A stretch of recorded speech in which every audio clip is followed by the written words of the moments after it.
Hello students, how are you? Hope you all are fine. તો આજે આપણે ધોરણ 11ની અંદર 10મા ચેપ્ટરની શરૂઆત તો કરી દીધી છે. આપણે એકચ્યુઅલી કોષ ચક્ર એટલે શું તેના વિશે પણ માહિતી મેળવી લીધેલી છે. તો આજે આપણે એમાં જ એટલે કે કોષ ચક્રના જુદા જુદા તબક્કાઓથી માહિતગાર થશું.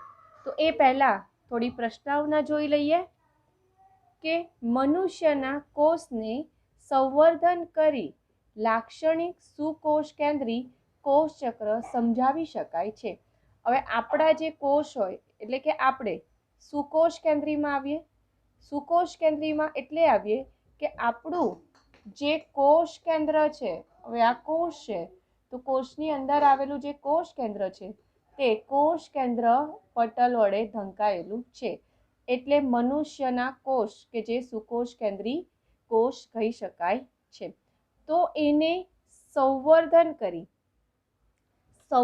કરી એ શબ્દનો અર્થ એવો થાય છે કે એક માધ્યમમાં એનો ઉછેર કરી શકાય છે. તો એ જે ઉછેર કરવાની જે પદ્ધતિ છે, પ્રક્રિયા છે, તો એને સંવર્ધન કહેવામાં આવે છે. તો મનુષ્યના કોઈ એક કોષને આપણે લઈએ અને એને એક માધ્યમમાં ઉછેર કરવામાં આવે તો એ પ્રક્રિયાને સંવર્ધન કહેવામાં આવે. તો એનું સંવર્ધન કરી તો એના દ્વારા એ કોષ ચક્રને સમજી શકાય છે. કોષ ચક્ર એટલે કે એક કોષમાંથી કઈ રીતે નવા 2 કોષનું નિર્માણ થાય છે, તો એ જે પ્રક્રિયા છે તે આપણે સમજી શકીએ છીએ. તો આ જે કોષ ચક્રનો સમયગાળો જે હોય ને તે દરેક સજીવોમાં જુદો જુદો હોય છે. જેમ કે મનુષ્યમાં અલગ હોય છે, ફૂગમાં અલગ હોય છે, બેક્ટેરિયામાં એ સમયગાળો અલગ હોય છે. તો એવી રીતે દરેક સજીવોમાં આ જે સેલ સાયકલ છે તો સેલ સાયકલનો સમયગાળો જુદો જુદો હોય છે. ઇવન જે વિવિધ પ્રકારના જે કોષો હોય ને એમાં પણ જુદો જુદો કોષ ચક્રનો સમયગાળો હોય છે. તો તમારી ચોપડીમાં 2 ઉદાહરણ આપેલા છે. જેમ કે મનુષ્યમાં દર 24 કલાકે એક કોષ ચક્ર પૂરું થાય છે. આ તમારે MCQ માટે ધ્યાનમાં રાખવાનું. જ્યારે ઈસ્ટમાં એક કોષ ચક્ર પૂરો કરવા 90 મિનિટનો સમય લાગે છે. તમે બંનેનો સમયગાળો જોઈ લો, બહુ જ ફરક છે. મનુષ્ય 24 કલાકમાં એક કોષમાંથી 2 કોષનું નિર્માણ કરે છે. એટલે કે એક કોષમાંથી નવા કોષોનું નિર્માણ કરે છે. જ્યારે ઈસ્ટ 90 જ મિનિટમાં ખૂબ જ ઝડપે એક ઈસ્ટમાંથી બીજી 2 નવી ઈસ્ટનું નિર્માણ કરે છે. તો એને શું કહેવાય? કોષ ચક્ર પૂરો કરે છે. હવે બેક્ટેરિયાની વાત કરે તો ઘણા બેક્ટેરિયા તો 20 જ મિનિટમાં કોષ ચક્ર પૂરું કરે છે. જેથી કરીને આપણને જે બેક્ટેરિયા દ્વારા ચેપ લાગે છે ને તે ખૂબ જ ઝડપથી આપણા શરીરમાં ફેલાય છે. તો આ જે કોષ ચક્ર છે તે એને મુખ્યત્વે 2 તબક્કામાં વિભાજિત કરવામાં આવે છે. આપણા સમજવા માટે કોષ ચક્ર એકચ્યુઅલી 2 તબક્કામાં વહેંચી શકાય છે. એમાંનો પહેલો તબક્કો છે આંત્રાવસ્થા. તો આ જે આંત્રાવસ્થા છે એને ઇંગ્લિશમાં ઇન્ટરફેઝ કહેવામાં આવે છે. જે બાળકોએ નીટ અપાવી છે તો એવા બાળકોએ આ ઇંગ્લિશ વર્ડ છે તે ખૂબ જ ધ્યાનથી સાંભળવા અને એને યાદ રાખવા. ઇવન તમે આગળ જતાં જ્યારે કોલેજમાં આવશો ને ત્યારે પણ જો તમે આ ઇંગ્લિશ વર્ડથી વાકેફ હોવ, તમને યાદ રહેલા હોય તો કોલેજમાં ઇંગ્લિશમાં ભણવું ઘણું સરળ થઈ જશે. એમ તબક્કો, એમ એટલે માઇટોસિસ. માઇટોસિસ કે જેને ગુજરાતીમાં સમસૂત્રી ભાજન કહેવામાં આવે છે. એમ તબક્કો એટલે કે માઇટોસિસ ફેઝ કહેવામાં આવે છે. હવે આપણે આંતરાવસ્થાની વાત કરીએ તો આંતરાવસ્થા કે જે બે ક્રમિક વિભાજન વચ્ચેનો સમયગાળો છે, એટલે કે બે ક્રમિક એમ તબક્કા વચ્ચેનો સમયગાળો છે. એટલે કે આ પહેલો એમ તબક્કો માઇટોસિસ એટલે કે સમસૂત્રી વિભાજન, ત્યારબાદ આંતરાવસ્થા થશે, એટલે કે અહીંયા ઇન્ટરફેઝ લખ્યું આંતરાવસ્થા. હવે આંતરાવસ્થા બાદ પાછું એમ ફેઝ આવે છે.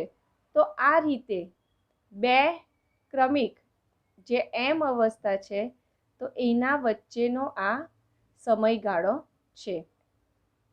આંતરાવસ્થા એકવાર પાછી રિપીટ કરું છું કે બે તબક્કા એટલે કયા તબક્કા, તો બે એમ અવસ્થા વચ્ચેનો જે સમયગાળો છે તો એને આંતરાવસ્થા કહેવામાં આવે છે. હવે એક બીજી ઇન્ટરેસ્ટિંગ જાણવા જેવી બાબત એ છે કે મનુષ્યમાં જે કોષ ચક્રનો સમયગાળો છે એ 24 કલાક છે, પણ એ 24 કલાકમાંથી આ જે એમ તબક્કાનો સમયગાળો છે ને, એટલે કે કોષ વિભાજન, એ ફક્ત 1 જ કલાકમાં થાય છે. 1 જ કલાકમાં થાય. આ જે એમ ફેઝ છે તો એનો સમયગાળો તો માત્ર 1 જ કલાકનો છે. તો હવે બાકીના 23 કલાક ક્યાં ગયા? તો એ જે એમ તબક્કામાં જે વસ્તુ જોઈએ છે, એટલે કે એની જે પૂર્વ તૈયારીઓ કરવા માટે 23 કલાક લાગે છે. જેમ કે આપણે રસોઈ બનાવવી હોય તો એ પહેલાં સબ્જી કાપી લઈએ, જરૂરી મસાલા ભેગા કરી લઈએ, તો જેથી કરીને આપણે જે શાકભાજી છે, બરાબર, શાક છે, તે ઝડપથી બનાવી શકીએ. તો એ શાક બનાવવા પહેલાં જે તૈયારી કરવા લાગે ને, તો એ સમયગાળો હંમેશા વધારે હોય. બાકી શાકના વઘાર તો ઝડપથી થઈ જાય છે. એવી જ રીતે જે આ સમકોષ વિભાજનનો સમયગાળો છે તે 1 જ કલાકનો છે, પણ એની જે પૂર્વ તૈયારી કરવા માટેનો જે સમયગાળો છે તે 23 કલાકનો હોય છે. તો એક સમયગાળો એટલે કયો? આંતરાવસ્થા. એટલે કે એ આંતરાવસ્થાનો જે સમયગાળો છે તે મનુષ્યમાં આશરે 23 કલાકનો હોય છે, જ્યારે આજે એમ તબક્કાનો સમયગાળો 1 કલાકનો જોવા મળે છે. એટલે એના પરથી એવું કહી શકાય કે કોષ ચક્રના કુલ સમયગાળામાંથી 95%થી પણ વધારે સમય કોષ આંતરાવસ્થામાં પૂર્ણ થાય છે. એટલે કે ટોટલ સમયમાંથી 95% જેટલો સમયગાળો છે તે આંતરાવસ્થાનો હોય છે. હવે આપણે એમ તબક્કાની વાત કરીએ તો એમ તબક્કાની શરૂઆત જે છે તે કોષ કેન્દ્ર વિભાજનથી થાય છે. એટલે કે સૌથી પહેલાં કોષની અંદર રહેલું જે કોષ કેન્દ્ર છે તે વિભાજન પામશે. તે વિભાજન પામ્યા બાદ કોષરસ વિભાજન પામે છે. એટલે કે આ તમારે 1 માર્કના ક્વેશ્ચન માટે યાદ રાખવાનું કે એમ તબક્કાની શરૂઆત કોષ કેન્દ્રના વિભાજનથી થાય છે અને કોષ કેન્દ્રના વિભાજન થયા બાદ જ કોષ રસનું વિભાજન થાય છે. અને કોષ રસના વિભાજન થાય એટલે 2 નવા બાળકોષનું નિર્માણ થાય છે. તો એમ તબક્કામાં સૌથી પહેલાં શું થાય છે? તો કોષ કેન્દ્રનું વિભાજન, કોષ કેન્દ્રના વિભાજન બાદ કોષ રસનું વિભાજન, એટલે કે અહીંયા જે કોષ રસ આવેલું છે તેનું વિભાજન, અને કોષ રસના વિભાજન બાદ નવા 2 બાળકોષનું નિર્માણ થાય છે. ચાલો તો વિદ્યાર્થી મિત્રો, હવે આપણે આંતરાવસ્થા વિશે વાત કરીએ. તો આ જે આંતરાવસ્થા છે તો એને વિશ્રામી અવસ્થા પણ કહેવામાં આવે છે. એટલે કે કોષ વિભાજન થાય તે પહેલાં એને જે જરૂરી મટીરિયલ છે તે બનાવવા માટેની આ અવસ્થા છે. તો એને જેમાં વિભાજન થતું નથી, પરિણામે એને વિશ્રામી અવસ્થા કહેવામાં આવે છે. તો આ સમય દરમિયાન કોષ ક્રમિક વૃદ્ધિ અને ડીએનએ સ્વયંજનનમાંથી પસાર થાય છે. કોષોમાં રહેલા જે તારા કેન્દ્ર છે, ડીએનએ છે, તો એની સંખ્યામાં વધારો થાય છે. આરએનએ છે તો એની પ્રોટીન છે તો એની સંખ્યામાં વધારો થાય છે. તો પરિણામે એને શું કહેવાય? કોષ વૃદ્ધિ કરે છે. અને ડીએનએ સ્વયંજનનમાંથી પસાર થાય છે. સ્વયંજનન એક એવી પ્રક્રિયા છે કે જેમાં ડીએનએ પોતાના જેવા જ સેમ ટુ સેમ બીજા ડીએનએનું નિર્માણ કરે છે. તો આ રીતે કોષ ક્રમિક વૃદ્ધિ અને ડીએનએ સ્વયંજનનમાંથી પસાર થઈ વિભાજન માટે તૈયાર થાય છે. આંતરાવસ્થાને 3 ઉપતબક્કાઓમાં વહેંચી શકાય છે. એટલે કે આંતરાવસ્થા એ 3 ઉપતબક્કાઓમાં વહેંચાયેલી છે. પહેલો G1 તબક્કો, G1 તબક્કો કે જેનું ફૂલ ફોર્મ છે ગેપ 1 ફેઝ. ત્યારબાદ S તબક્કો, તો એસનું ફૂલ ફોર્મ થાય છે સિન્થેસિસ ફેઝ. G2 તબક્કો કે જેનું ફૂલ ફોર્મ થાય ગેપ 2. તો આ જે 2 તબક્કા છે, તો આ 3 તબક્કાઓ છે એમાંથી આ જે 2 તબક્કાઓ છે, તો આ 2 તબક્કાઓમાં ડીએનએ નથી બનતું. પણ ડીએનએ માટેની જે ડીએનએ બનવા માટે જે જરૂરી સામાન કહેવાય ને, આપણે સામાન્ય ભાષામાં કહીએ તો ડીએનએ બનવા માટે જે જરૂરી સામાન છે તો એની તૈયારીઓ કરે છે. જ્યારે આ જે એસ તબક્કો છે તો એસ તબક્કામાં ડીએનએ બને છે. તો આંતરાવસ્થાને તમે અહીંયા આકૃતિ જોઈ શકો છો. આકૃતિઓ જોઈ શકો છો કે આંતરાવસ્થા અહીંયા G1 થી સ્ટાર્ટ થાય અને G2 પર અટકે છે. તો આ જે G1 થી સ્ટાર્ટ થઈને G2 પર અટકે તો એને આંતરાવસ્થા કહેવામાં આવે છે. G1 તબક્કો, G1 બાદ S તબક્કો, S બાદ G2 તબક્કો. તો આ જે 3 તબક્કાઓ છે તો ત્રણે 3 તબક્કાઓમાં ડિફરન્સ છે. તો એમાં સૌથી પહેલાં આપણે વાત કરીએ G1 તબક્કો. આ જે G1 તબક્કો છે તે આંતરાવસ્થાનો શરૂઆતનો તબક્કો એટલે કે પ્રારંભિક તબક્કો છે. હવે ધ્યાનથી વાંચજો કે અગાઉના સંભાજન અને વર્તમાન ડીએનએના સંશ્લેષણ વચ્ચેનો મધ્યસ્થી સમયગાળો છે. એટલે કે ઓલરેડી આ અગાઉ એટલે કે ઓલરેડી જે ડીએનએ બનેલો છે તે, એટલે કે આ એમ તબક્કો. એમ તબક્કામાં જે કોષ છે તે કોષ જે ડીએનએ ધરાવે છે, બરાબર?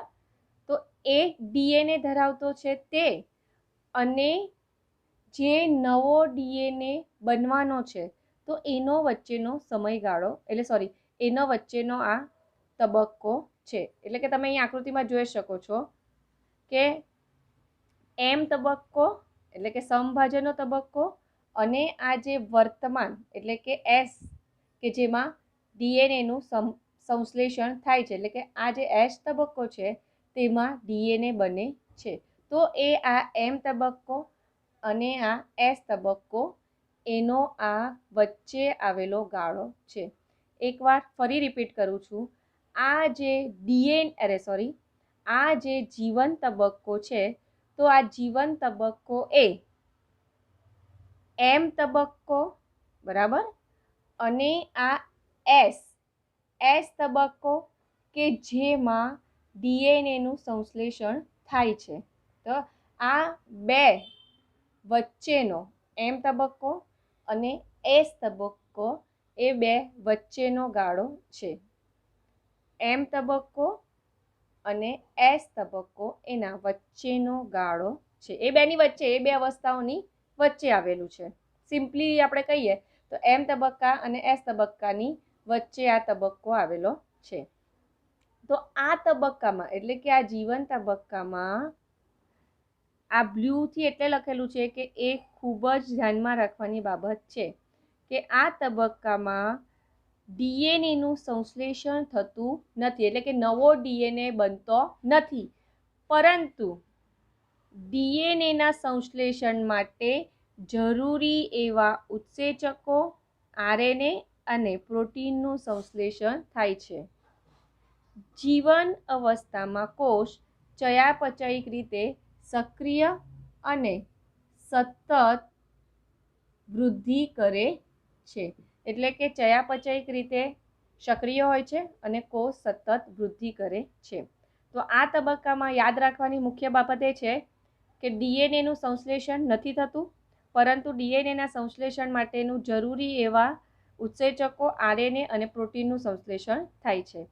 એમ તબક્કા અને એસ તબક્કાની વચ્ચે આવેલો તબક્કો છે અને આ તબક્કા દરમિયાન એ ચયાપચયિક રીતે સક્રિય અને સતત વૃદ્ધિ કરે છે.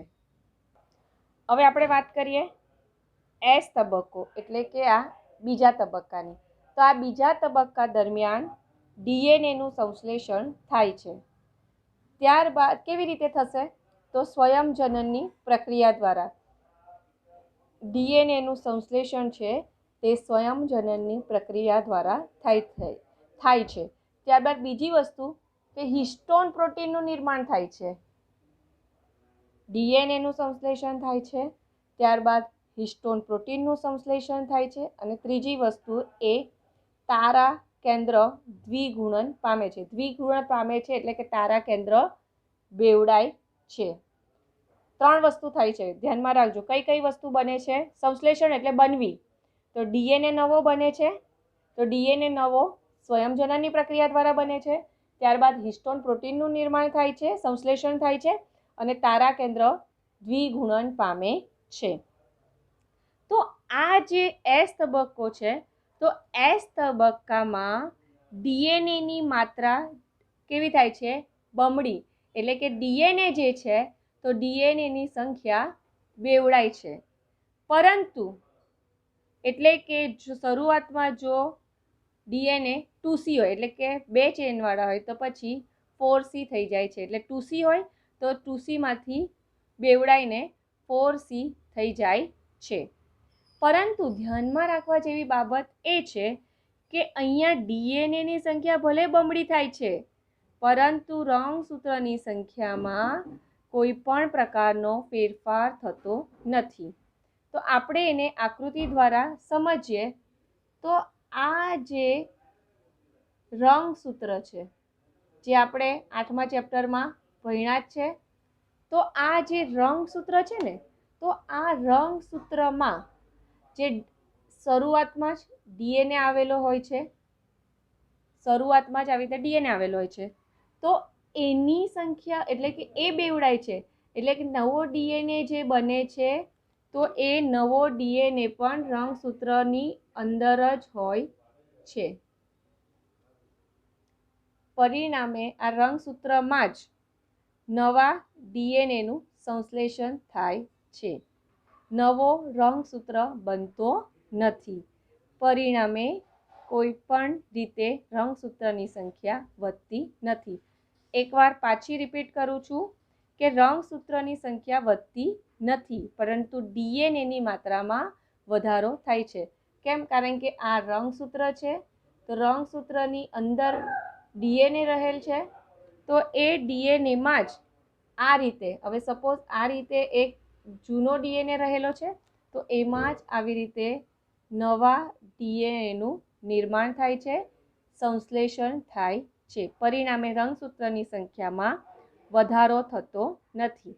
એટલે કે જીવન અવસ્થામાં જો દ્વિકીય રંગસૂત્ર હોય, એટલે કે જીવન અવસ્થામાં જો 2N રંગસૂત્ર હોય, તો આ તબક્કાના અંતમાં એટલે કે G2 અવસ્થામાં પણ રંગસૂત્રની સંખ્યા 2N જ હોય છે. જીવનમાં પણ 2N હોય છે અને આ તબક્કાના અંતમાં એટલે કે G2માં પણ રંગસૂત્ર છે તે 2N હોય છે. હવે આપણે વાત કરીએ આંતરાવસ્થાની સૌથી છેલ્લી અવસ્થા એટલે કે G2 અવસ્થા, ગેપ 2 અવસ્થા. તો આ તબક્કા દરમિયાન આના પછી સંભાજન થાય છે, બરાબર. જો G2 પછી M તબક્કો આવે છે, તો M તબક્કા માટે જરૂરી એવા પ્રોટીનનું સંશ્લેષણ થાય છે. G2 એ આંતરાવસ્થાનો અંતિમ તબક્કો છે, તો G2 બાદ M તબક્કો આવે છે, બરાબર. તો M તબક્કા માટે જરૂરી એવા પ્રોટીનનું સંશ્લેષણ થાય છે. હવે G2માં એવું નથી થતું કે પ્રક્રિયા સ્ટોપ થઈ જાય.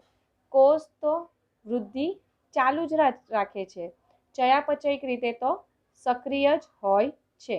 પરંતુ આ જે G2 અવસ્થા છે, તો આ G2 અવસ્થામાં ડીએનએનું સંશ્લેષણ થતું નથી, એટલે કે નવો ડીએનએ બનતો નથી, પરંતુ આરએનએ અને પ્રોટીનનું સંશ્લેષણ થાય છે. અને સંભાજન માટે જરૂરી એવી સૂક્ષ્મ નલિકાઓનું નિર્માણ G2 અવસ્થામાં થાય છે. સંભાજન માટે જો સંભાજનની પ્રક્રિયા G2 અવસ્થા છે, G2 અવસ્થામાં આરએનએ, પ્રોટીન અને સૂક્ષ્મ નલિકાનું નિર્માણ થાય છે, પરંતુ ડીએનએ બનતો નથી. પાછું જો આકૃતિ તમે આ તમારી ચોપડીમાં આવી આકૃતિ આપેલી છે, તો આકૃતિમાં દ્વારા તમને હવે કહું તો આંતરાવસ્થામાં ટોટલ 3 ઉપઅવસ્થા છે, G1, S અને G2. ફક્ત આ G1, S અને G2 પૈકી આ જે S છે તેમાં જ ડીએનએનું સંશ્લેષણ થાય છે. બાકીમાં આ જે G1 છે, G2 છે, તેમાં ડીએનએનું સંશ્લેષણ થતું નથી. અને તમને જ્યારે એક્ઝામમાં એમ પૂછાય કે આંતરાવસ્થાનું વર્ણન કરો, તો તમારે ફક્ત G1, S અને G2 ઉપતબક્કાઓ વિશે જ લખવાનું રહેશે. હવે અહીંયા જો એક એવી અવસ્થા આપેલી છે કે એ અવસ્થાને Z0 અવસ્થા કહેવામાં આવે છે. હવે તેના વિશે આપણે વાત કરીએ તો Z0 અવસ્થા કે જેને શાંત અવસ્થા પણ કહેવામાં આવે છે. હવે આને શાંત અવસ્થા એટલે કહેવામાં આવે છે કે આ જે કોષ હોય ને તેમાં કોષ વિભાજન નહીં થાય. જેમ કે મારી વાત કરું તો હું પુખ્ત થઈ ગઈ, મેચ્યોર થઈ ગઈ, હવે મારી હાઇટ વધવાની કે એની કોઈ જરૂરિયાત હોતી નથી. એટલે કે મારામાં હવે કોષો છે તે વિભાજન પામતા નથી, પણ હા, જ્યારે જરૂરિયાત હોય ત્યારે વિભાજન પામે છે. જેમ કે કશે કંઈ એક્સિડન્ટ થયું, વાગ્યું તો ચામડી નીકળી ગઈ, તો એ જે નીકળી ગઈ ચામડી છે, બરાબર, તો એના સ્થાને નવી ચામડી આવે છે. તો એ જે નવી ચામડીનું નિર્માણ થાય, તો એવી પ્રક્રિયા ક્યારે થશે? ક્યારેક. એટલે કે પુખ્ત પ્રાણી છે, તો પુખ્ત પ્રાણીઓમાં કેટલાક કોષ વિભાજન પામતા નથી. જેમ કે હૃદયના કોષો અને ચેતાકોષ એ વિભાજન પામતા નથી, એટલે કે બેવડાતા નથી. હૃદયના કોષ જે છે તે હૃદય કેવું છે, આપણું સતત કાર્ય કરે છે, એટલે પરિણામે એના કોષો વિભાજન પામતા નથી. પરંતુ બીજા અનેક કોષો પણ ક્યારેક જ વિભાજન પામે છે, કે જ્યારે કોષ ક્ષતિગ્રસ્ત કે મૃત કોષ બને. એટલે કે સપોઝ આ ચામડી છે, તો અહીંયા આ ચામડી નીકળી ગયેલી છે, તો શું થશે? આજુબાજુને જે કોષ છે તે શું થઈ જશે? એ G0 અવસ્થામાં હશે. કેમ? કારણ કે ઓલરેડી અહીંયા ચામડી છે, તો હવે નવી ચામડીના નિર્માણની કોઈ જરૂરિયાત નથી. પણ સપોઝ આ ચામડી નીકળી ગઈ, તો હવે અહીંયા નવી ચામડી બનવાની જરૂરિયાત છે, એટલે કે હવે કોષ વિભાજનની જરૂરિયાત છે, બરાબર. તો શું થશે?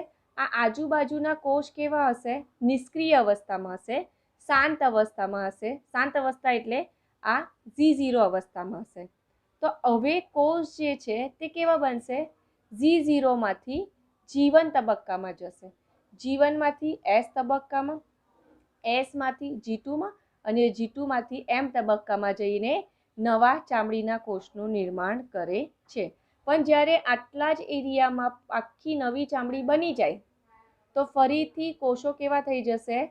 નિષ્ક્રિય થઈ જશે. નિષ્ક્રિય એટલે કે Z0 અવસ્થામાં જતા રહેશે.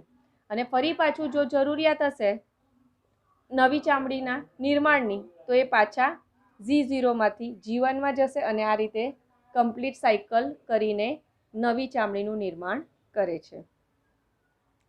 તો આ કોષો જે ફરી વિભાજન પામતા નથી પણ જીવન અવસ્થામાંથી નીકળી નિષ્ક્રિય અવસ્થામાં પહોંચે છે, તો તેને કોષ ચક્રની શાંત અવસ્થા કહેવામાં આવે છે. એટલે કે આ જે G0 અવસ્થા છે, અહીંયા G0 અવસ્થા આવેલી છે, તો આ જે G0 અવસ્થા છે તે વિભાજન પામતા નથી. વિભાજન કોષો પામે નહીં, પરિણામે એ અવસ્થાને શું કહેવાય છે? શાંત અવસ્થા કહેવાય છે. બરાબર. પરંતુ ચયાપચયિક રીતે તો કેવા હોય છે? સક્રિય હોય છે. હવે આપણા જે ચામડીના કોષો છે તે ચયાપચયિક રીતે તો સક્રિય જ છે, પરંતુ એમાં એક જ પ્રક્રિયા નથી થતી. કઈ પ્રક્રિયા નથી થતી? તો વિભાજનની પ્રક્રિયા થતી નથી.